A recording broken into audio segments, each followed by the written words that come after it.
জলবায়ু পরিবর্তনের প্রভাবে বিশ্বজুড়ে কমছে খাদ্য উৎপাদন। উদ্বেগজনক বলছেন বিশ্লেষকরা। জলাধার বাড়ানো সহ বনায়নের তাগিদ। সংস্কারের যৌক্তিক বাস্তবায়ন চায় 12 দলীয় জোট। রাষ্ট্রের স্বার্থে রাজনৈতিক দলগুলোকে একমত হওয়ার আহ্বান আলী রিয়াজের। গণমাধ্যমের সংকট নিরসনে স্থায়ী কমিশনের বিকল্প নেই বললেন কমিশন প্রধান। সংবাদপত্রে করের বোঝা উঠিয়ে প্রণোদনা বাড়ানোর পরামর্শ। এবং নারী সংস্কার কমিশনের বিতর্কিত বিষয়ে পর্যালোচনায় বিশেষজ্ঞ কমিটি চেয়ে রিট নিবন্ধন ফিরে পেতে দ্রুত শুনানির আবেদন জামায়াতের।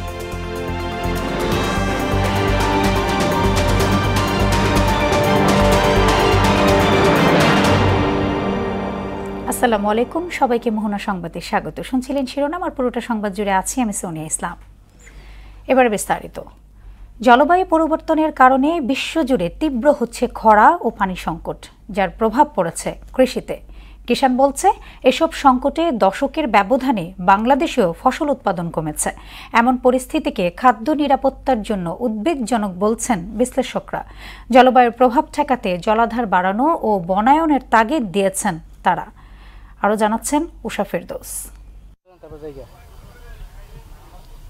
তাপমাত্রার অস্বাভাবিক বৃদ্ধি ও খরায় বিপর্যস্ত হচ্ছে কৃষি।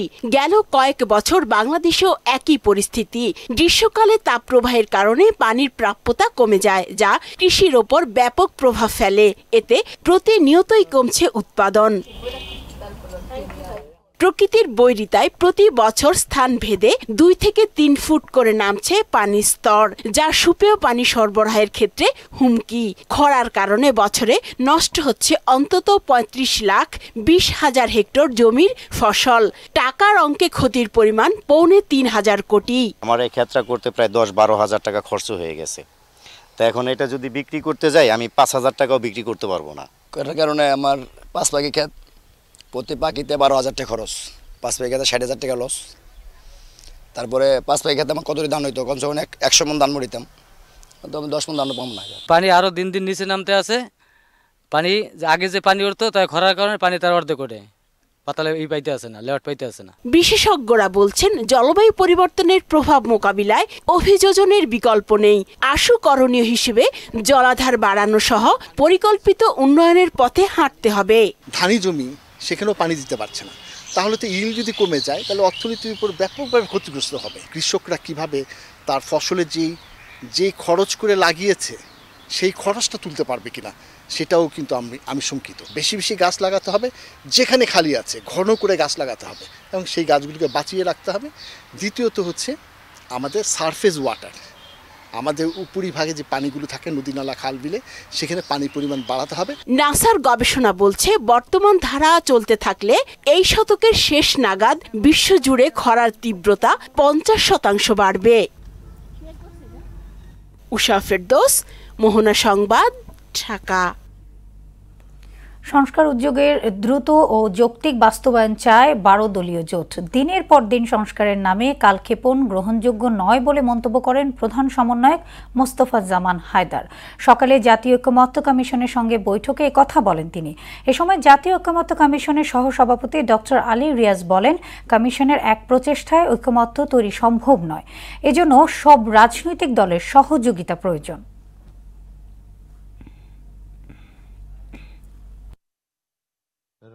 জাতীয় ঐকমত্য কমিশনের সঙ্গে 12 দলীয় জোটের বৈঠকের খবর জানাতে আমাদের সঙ্গে যুক্ত হচ্ছেন সহকর্মী সুরাইয়া মুন্নি। আপনি তো 12 দলীয় জোটের বৈঠকের সেখানে উপস্থিত আছেন। আসলে সেখানে কোন কোন দলগুলো বসেছেন আর তারা কি বিষয়ে আলোচনা করবেন, আপনি কি জানতে পেরেছেন কিছু?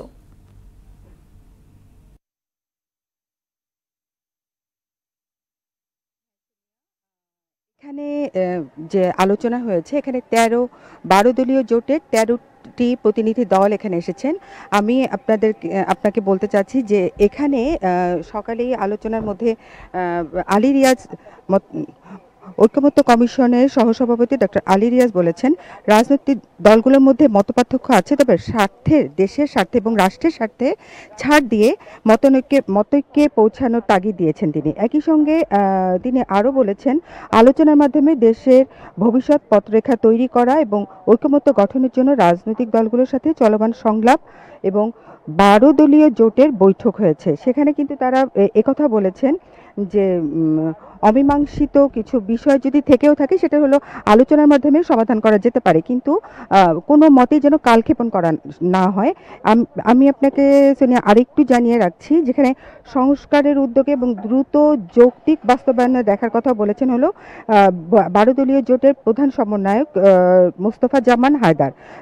এখানে হচ্ছে দিনের পর দিন যেন সংস্কারের নামে কালক্ষেপণ না হয়, শুধু সেটা একটু দেখতে বলেছেন। এবং এর মধ্যে এই সংস্কারের সময়ের মধ্যে যেন কোনো মতেই স্বৈর শাসক যিনি ছিলেন উনি যেন কোনোভাবে আর দেশে প্রত্যাবর্তন করতে না পারেন, এবং সেটার বিষয়ে খুব কঠোরভাবে উনি কথা বলেছেন। সোনিয়া, এই ছিল আমার কাছে সর্বশেষ। মনি, আপনাকে ধন্যবাদ। কিতাবের সংস্কার দিয়ে নির্বাচন হবে না উল্লেখ করে নির্বাচনমুখী সংস্কারের আহ্বান জানিয়েছেন বিএনপি চেয়ারপারসনের উপদেষ্টা জয়নুল আবেদিন ফারুক। প্রেস ক্লাবের সামনে প্রতীকী অবস্থান কর্মসূচিতে তিনি একথা বলেন। নির্বাচনের কথা বললে একটি কুচক্রী মহলের গাত্রদাহ হয় বলেও অভিযোগ করেন জয়নুল আবেদিন ফারুক। বলেন, গণতন্ত্র ফেরাতে অবিলম্বে নির্বাচনের বিকল্প নেই।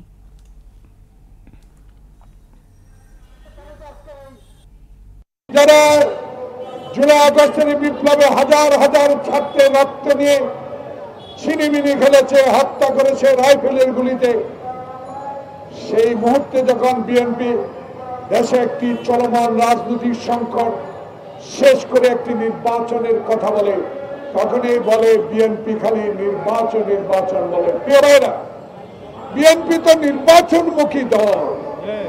শহীদ জিয়া তো বাংলাদেশে নির্বাচন পদ্ধতিকে সহজতর করেছে। গণমাধ্যমের সংকোচ ও অসঙ্গতি নিরসনে স্থায়ী কমিশন গঠনের বিকল্প নেই বলে মনে করেন গণমাধ্যম সংস্কার কমিশনের প্রধান কামাল আহমেদ। সকালে মুক্ত গণমাধ্যম দিবস উপলক্ষে মাইডাস সেন্টারে টিআইবি আয়োজিত সাহসী নতুন বাংলাদেশ স্বাধীনতার জন্য সংস্কার রূপরেখা শীর্ষক সেমিনারে এমন মন্তব্য করেন তিনি। একটি স্বনির্ভর গণমাধ্যম প্রতিষ্ঠায় সংবাদপত্রে করের বোঝা উঠিয়ে প্রণোদনা বাড়ানোর তাগিদও দেন তিনি। তাহলেই গণমাধ্যমে স্বস্তি ফিরবে বলে মনে করেন কামাল আহমেদ। সাংবাদিকদের বেতন ভাতার কথা যেমন বলেছি, তেমনি গণমাধ্যম যাতে একটা টেকসই ব্যবসার মডেল উদ্ভাবন করতে পারে, একটা টেকসই ব্যবস্থায় তাদের ব্যবসা পরিচালনা করতে পারে, সেজন্য কতগুলো নীতিগত সিদ্ধান্ত নেওয়ার জন্য সুপারিশ করেছি সরকারের কাছে। নারী সংস্কার কমিশন রিপোর্টের 6টি অধ্যায়কে ইসলামী শরীয়ত, জনগণের ধর্মীয় অনুভূতি এবং বাংলাদেশ সংবিধানের সঙ্গে সাংঘর্ষণিক উল্লেখ করে একটি রিট দায়ের হয়েছে হাইকোর্টে। রিপোর্টের বিতর্কিত সুপারিশ বাস্তবায়ন থেকে বিরত থাকতে এবং বিষয়টি পর্যালোচনার জন্য বিশেষজ্ঞ কমিটি গঠনের নির্দেশনা চাওয়া হয়েছে। সকালে হাইকোর্টের সংশ্লিষ্ট শাখায় এই রিট দায়ের করেন বাংলাদেশ সুপ্রিম কোর্টের অ্যাডভোকেট রওশন আলী। শুনানির জন্য কাল হাইকোর্টের একটি বেঞ্চে তালিকাভুক্ত হওয়ার কথা রয়েছে। রাজনৈতিক দল হিসেবে নিবন্ধন ফিরে পেতে আপিল বিভাগে দ্রুত শুনানির আবেদন জানিয়েছে জামায়াত ইসলামী। সকালে জামায়াতের পক্ষে ব্যারিস্টার এহসান আব্দুল্লাহ সিদ্দিকী বিচারপতি জুবায়ের রহমান চৌধুরীর নেতৃত্বাধীন আপিল বিভাগের 3 সদস্যের বেঞ্চে এ আবেদন করেন। আবেদনে বলা হয়, জামায়াতের আপিল শুনানি শুরু হলেও হঠাৎ তা স্থগিত হয়ে যায়। যেহেতু দলটির নিবন্ধন ও রাজনৈতিক ভবিষ্যৎ এই মামলার সঙ্গে সরাসরি জড়িত, তাই দ্রুত শুনানির প্রয়োজন। শুনানি শেষে আপিল বিভাগ জানায়, বিষয়টি মঙ্গলবার বা বুধবার আদালতে উঠতে পারে।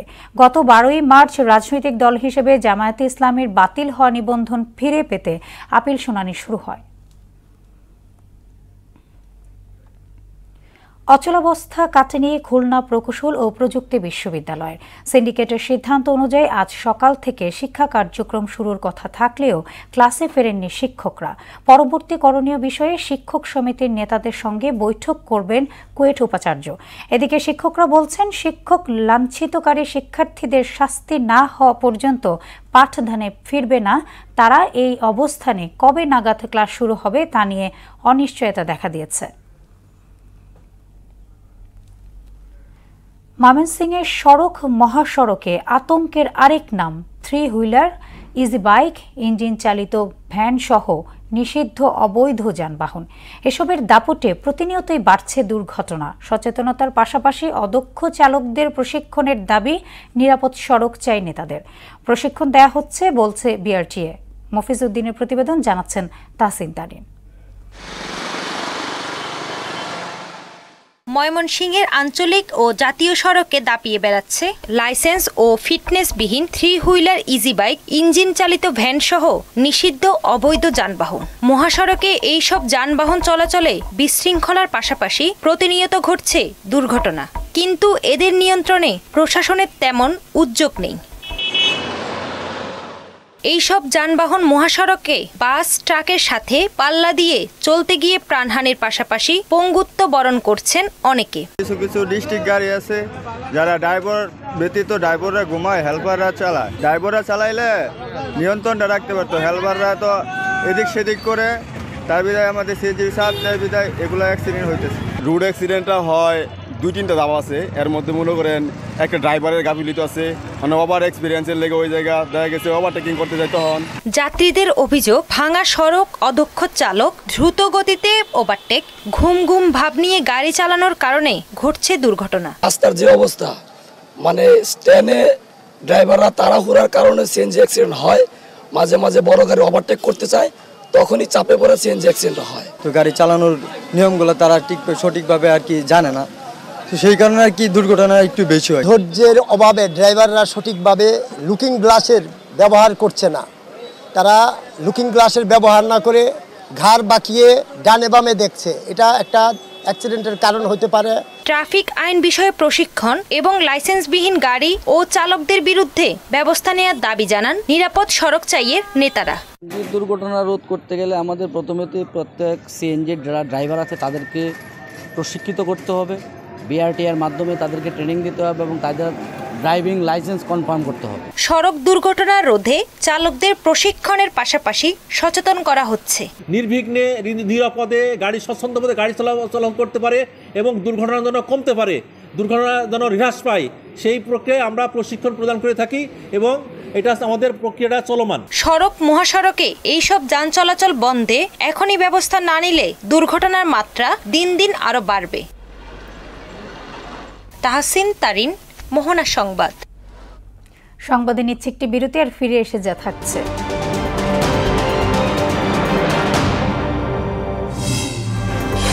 পহেলগাম হামলার জেরে পাক ভারত সীমান্তে সংঘর্ষ চলছে। পাকিস্তানি রেঞ্জার্স আটকে চড়াচ্ছে উত্তেজনা। দিল্লির জাহাজ প্রবেশে নিষেধাজ্ঞা ইসলামাবাদে। এবং মেজর লিগ সকারে এনওয়াই রেড বুলসকে 4-1 গোলে বিধ্বস্ত করল মায়ামি। লা লিগায় ভায়াদোলিদকে হারিয়ে শিরোপার আরও কাছাকাছি বার্সা।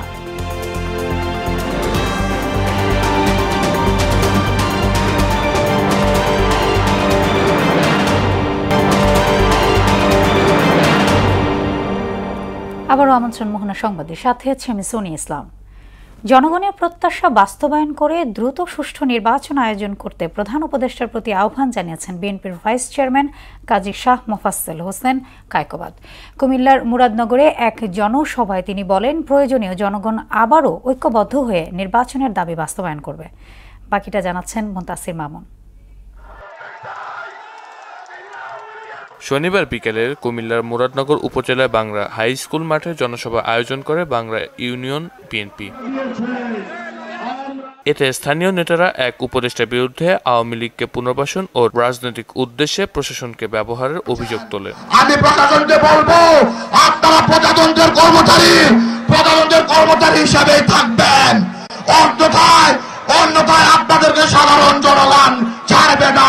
প্রধান অতিথির বক্তব্যে বিএনপির ভাইস চেয়ারম্যান কাজী শাহ মোফাজ্জল হোসেন কায়কোবাদ দ্রুত সুষ্ঠু নির্বাচন আয়োজনে প্রধান উপদেষ্টা ডক্টর মোহাম্মদ ইউনূসের প্রতি আহ্বান জানান। আপনাদের সংস্কারের প্রয়োজন নাই, সংস্কার ছেড়ে দিন।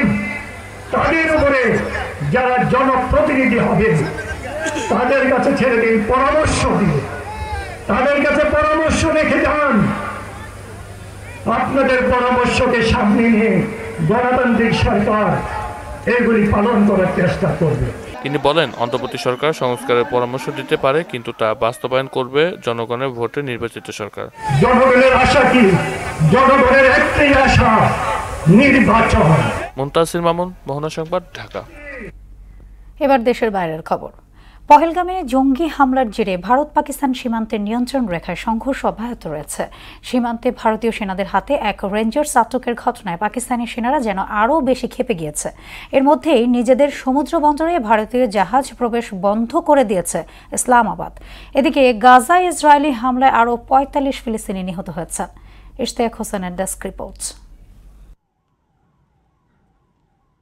পহেলগামে জঙ্গি হামলার জেরে চিরবরী দুই প্রতিবেশী ভারত পাকিস্তানের বাণিজ্য যুদ্ধ থামছেই না। সীমান্তে গোলাগুলির বিষয়টিকে বাদ দিলে বলা যায়, অস্ত্রের ঝনঝনানির পরিবর্তে পরস্পরকে অর্থনৈতিকভাবে কোণঠাসা করতেই ব্যস্ত দুদেশের কর্তারা। সীমান্ত ও আকাশপথ বন্ধ এবং সাংস্কৃতিক নিষেধাজ্ঞা দিয়েই ক্ষান্ত হচ্ছে না তারা। পণ্য আমদানি রপ্তানির ক্ষেত্রেও কড়াকড়ি অবস্থানে রয়েছে।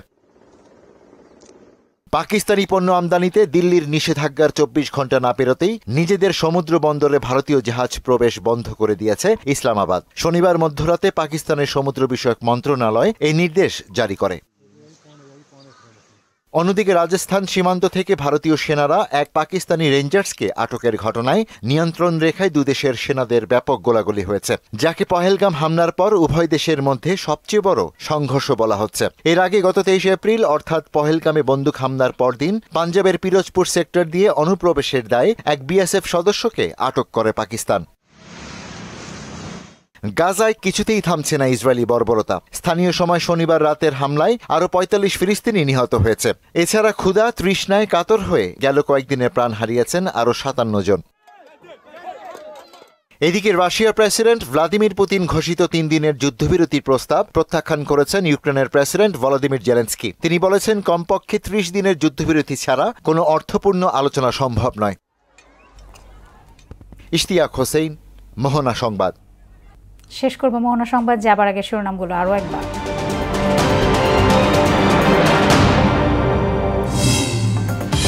জলবায়ু পরিবর্তনের প্রভাবে বিশ্বজুড়ে কমছে খাদ্য উৎপাদন। উদ্বেগজনক বলছেন বিশ্লেষকরা। জলাধার বাড়ানো সহ বনায়নের তাগিদ।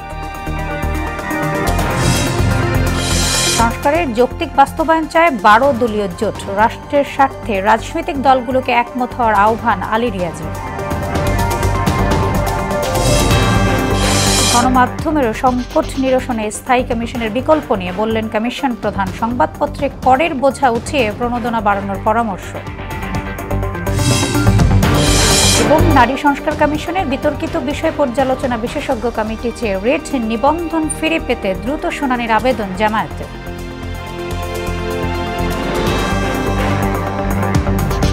এই ছিল মোহনা সংবাদে। পরবর্তী সংবাদ বিকেল 5:30টায়। এর আগে বিকেল 3টায় দেখবেন সংবাদ এক নজরে। মোহনার সবশেষ খবর জানতে ভিজিট করুন www.mohana.tv। সংবাদ দেখতে পারেন ফেসবুক, ইউটিউবে। এতক্ষণ সঙ্গে থাকার জন্য ধন্যবাদ সবাইকে।